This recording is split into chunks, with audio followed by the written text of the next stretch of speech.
those passengers who were injured. 33 shots, but less than 30 hours later, we're able to say, we got him. Thank you, Commissioner, for your leadership and job well done.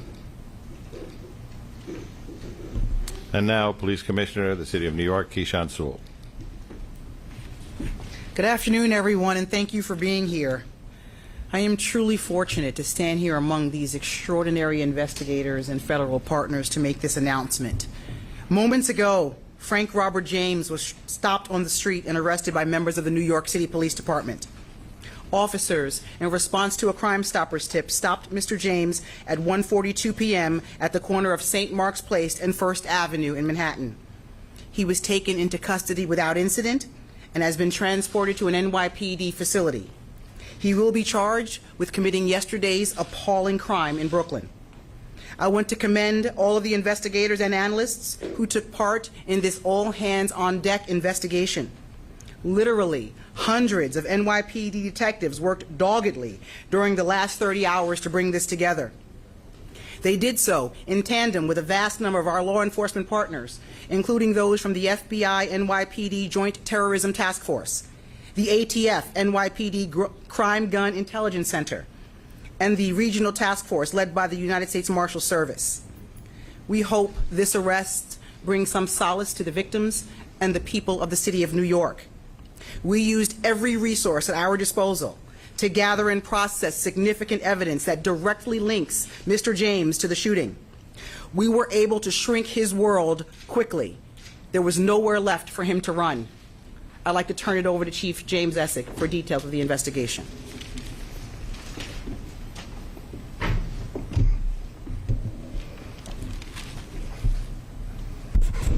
Good afternoon, everybody. I'd like to update the public on yesterday's incident on the subway in Brooklyn on the Manhattan-bound N train. Through the course of this investigation, we developed additional information and evidence. Mr. Frank James, our person of interest, now became a wanted individual for yesterday's horrific incident. Mr. James is a male, 62 years old. He is known to us and has ties in Wisconsin, Ohio, Pennsylvania, New Jersey, and New York City. His arrest history in New York is 9 prior arrests, dating from 1992 to 1998. Those include possession of burglary tools 4 times, criminal sex act, theft of service 2 times. He was arrested on a New Jersey warrant. He also has a criminal tampering. He has 3 arrests in New Jersey, 1991, 1992, and 2007. They are for trespass, larceny, and disorderly conduct. So yesterday, we recovered video of him prior to the incident entering the Kings Highway subway station. He has the same black cart that he has later recovered on the crime scene. The pictures are to my right over here. This We'll make these available electronically after this. This station is 3 blocks from where we recovered the U-Haul truck that he rented in Philadelphia. The key to that truck was recovered at the crime scene. This jacket, the distinctive orange jacket, was also recovered, as well as his construction helmet he was wearing, and we recovered that in a garbage bin in transit. We believe, but this is still early in the investigation, that after firing his weapon 33 times at innocent New York City subway riders, Mr. James boarded an R train that had pulled into the station, went 1 stop up, and exited at 25th Street Station. We also have a picture of that. The gun used in this, a 9mm Glock, which was recovered at this crime scene, was purchased by Mr. James in 2011 in Ohio. We tracked Mr. James, and his last known whereabouts was 7th Avenue and 9th Street in Park Slope, entering the subway. Minutes ago, thankfully, NYPD patrol officers from the 9th Precinct responded to St. Mark's and 1st Avenue where they apprehended him without incident. This case was quickly solved using technology, video canvassing, and then getting that information out to the public. So I can't speak highly enough of the partners we had, the FBI, Mike Driscoll, ATF, John DeVito, U.S. District Attorney from Eastern, Breon Peace, and the coordination and within the Detective Bureau, Tommy Galati from Intel, our Transit Bureau, our Patrol Services Bureau. Phenomenal job, less than 30 hours later to arrest this individual. So with that, I'd like to turn it over to Breon Peace.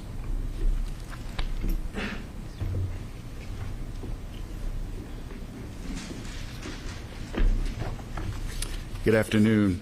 Thank you. Yesterday was a dark day for all of us, but the bright spots of the incredible heroism of our fellow New Yorkers helping each other in a time of crisis, the quick response by our first responders, and the hard work by all of our law enforcement partners that has been ongoing is truly a bright spot here. Today, Frank James has been charged by complaint in Brooklyn Federal Court with one count of violating 18 U.S.C. sections 1992 A7 and B1, which prohibits terrorist and other violent attacks against mass transportation systems. He has been apprehended. He will be arraigned in federal court in Brooklyn, and if convicted, he will face a sentence of up to life imprisonment. My office. I'm from Syria. I know, but where do you live? I live in Jersey, Where in Jersey? Union City. And so what brought you into the city today? Union City, 49th Street. Well, why did you come into New York today? I do security cameras over there. Including the use of a dangerous weapon with the intent to cause death and serious bodily injury to passengers and MTA employees on the New York City subway system. The government will prove, among other things, that James traveled across state lines in order to commit the offense and transported materials across a state line in aid of the commission of the offense. We, in the Eastern District of New York U.S. Attorney's Office, are working closely with all of our law enforcement partners, the FBI, NYPD, ATF, U.S. Marshal Service, and others, including the Kings County District Attorney's Office. And my office and our law enforcement partners will use every tool at our disposal to bring this individual justice and bring justice to New Yorkers and restore safety and peace of mind to all. And we'll continue to do so as this case proceeds. Thank you.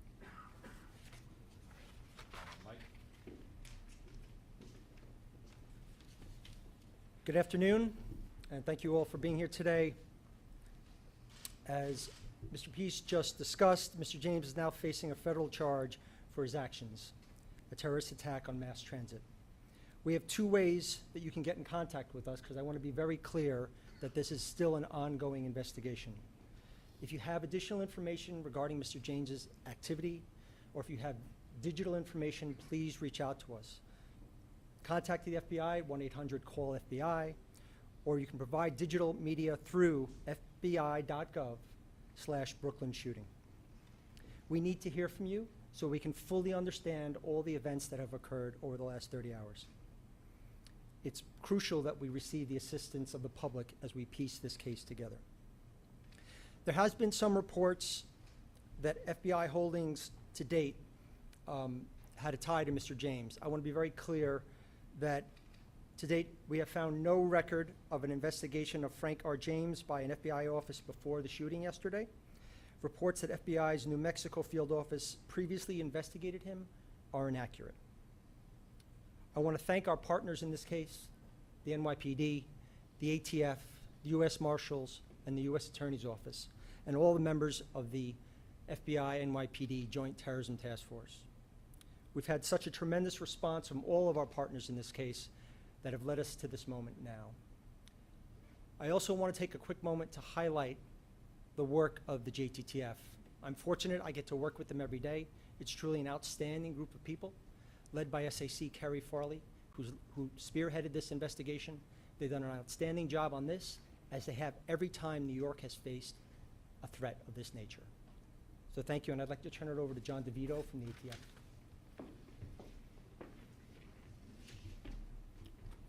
Good afternoon, everyone. Again, my name is John DeVito. I'm the Special Agent in Charge for ATF here in New York State. One of the key points that A. Dick Driscoll pointed out was that we could not have done this without the public's help. First, let me say our thoughts and prayers and actions for the past 2 days have been with the victims as well as all New Yorkers. The men and women of ATF have been working side by side with NYPD, FDNY, the Marshals, FBI to solve this heinous crime, which we have. Immediately after the attack, New York City Crime Gun Intelligence Center, or CGIC, which is a unit comprised of highly skilled analysts, investigators from ATF, NYPD, as well as a myriad of other vital partners, whose sole purpose is to collect, analyze, and disseminate actionable intelligence regarding gun violence. Just imagine a team of dedicated professionals exploiting every nugget of intel from gun violence, the firearms, and then weaponizing that information to use it against the people that are terrorizing our communities.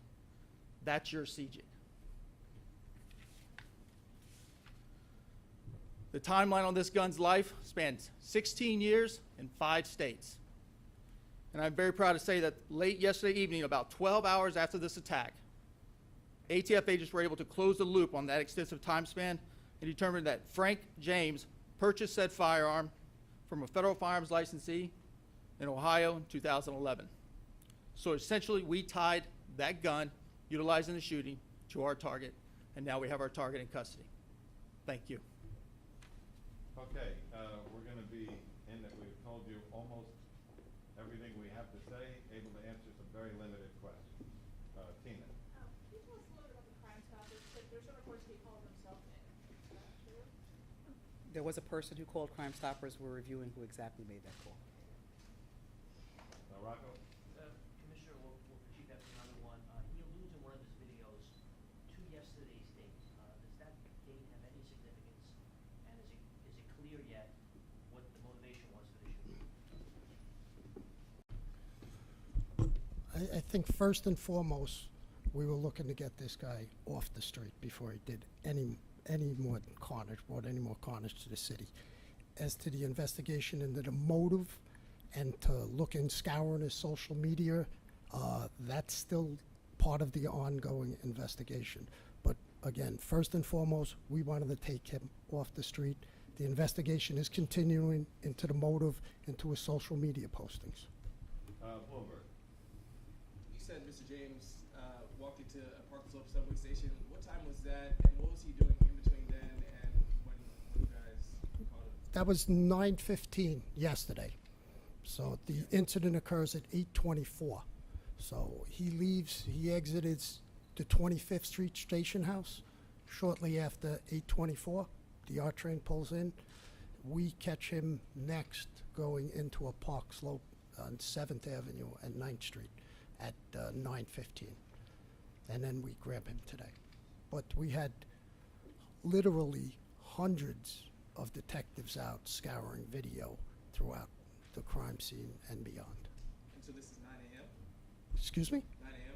that he goes into Park Slope? Yes, that was him. Yesterday at 9:15. All right, Mark. And do you have any idea where he was previously today? Any ideas on his whereabouts? Was he being tracked in any way? Did he say anything when he was arrested? No, his arrest was just literally minutes ago. So we haven't even, we just arrived at the precinct shortly. As to his whereabouts, that's part of the investigation. Detectives are out going through video canvases, and we're going to backtrack that, and that will take literally weeks. Katie. A two-part question. The first is, did the NYPD previous to yesterday's attack have any complaints, or did they look into any of the cameras being out, not just at 36th Street, but at 45th and 25th? And additionally, is there any indication that Mr. James was going to do any more attacks in New York City? Well, We'll get back down to cameras after the second part. yeah, as far as them doing any more attacks, that's, again, that's part of the investigation. Our main focus was to take him off the street immediately. And do you know how? Look, go ahead. Do you know how he purchased the gun? If he had a criminal record? you can't have a felony conviction to purchase the gun, so he had no felony convictions. Okay, New York one. Emily, how are you? Hi. Has the mayor's security detail been returned to its typical size and scope? So we're not going to discuss that. Juliet Pop. Yes, can you take us from the Crime Stopper tip to the arrest? What happened in between? How was he located and? The Crime Stopper tip today? Yeah. Yeah, go ahead, boss. Hey, Juliet. Good afternoon. Crime Stopper tip comes in, reports that the male is in the McDonald's on 6th Street and First Avenue in the 9th Precinct down on the Lower East Side in the East Village. Officers respond to the McDonald's. He's not in the McDonald's. They start driving around the neighborhood looking for him. They see him on the corner of St. Mark's and First, and they take him into custody. No incident and take him into custody. Did NYPD do an audit of cameras at subway stations just to make sure they're all working in the future, so it was easier to catch a person who does something like this? Yeah, so the camera systems in the subway system are not NYPD cameras. They're owned and maintained by the MTA. We have access to them. We do regularly look and see which cameras are working, which ones are not, but the responsibility for those cameras belongs to the MTA. Tony. Are you going to make the officers who made the apprehension available? Are you going to identify them or any special? Not at this time. If we do, we'll let you know. Rocco. For Chief Essing, Chief, in interviews that took place throughout the day yesterday with any of the surviving victims as well as people who were on the train, have you been able to glean anything about what he said or did on the train that yields a little bit more about his motivation, about what he intended to do? We have witnesses on the train who said he was sitting in the back corner of the second car, and he popped the smoke grenade. And we have one witness who says, what did you do? He goes, oops, and then he pops the two, brandishes the firearm, and fires 33 times. That we are in the process, and we are asking for anybody's help who is on that subway train or on that platform to reach out to the Crime Stoppers at 1-800-877-TIPS with any information. We're still looking for witnesses and anybody who has information who was on the scene. Okay, New York Times. Hi, can you tell us anything more about the clock that this guy used? We heard initially that it had jammed. I know from what experts say that clocks aren't supposed to do that. It's kind of one of the selling points of clock. Can you tell us a little bit more about if that's the case or? Well, our crime scene is still processing that scene. It goes to the lab and they'll give us a report. It's still very early in the investigation for that. All right, Tony. One for All right. Mr. Okay, go ahead. U.S. Attorney.